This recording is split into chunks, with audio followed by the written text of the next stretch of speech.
Shoot it already! God,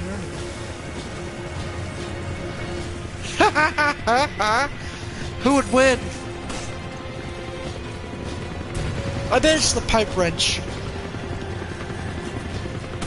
He does a lot more damage. But Timmy guy, on the other hand, he's got like boiling coffee, right?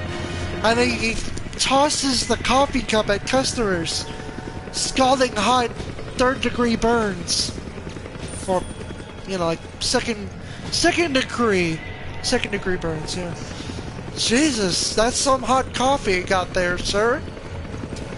Fresh from the pot.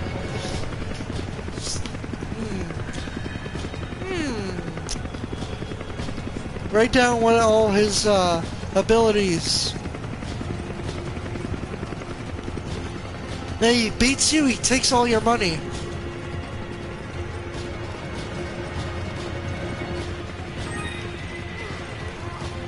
Or probably... Look, there's a wrench guy. And there's an axe guy.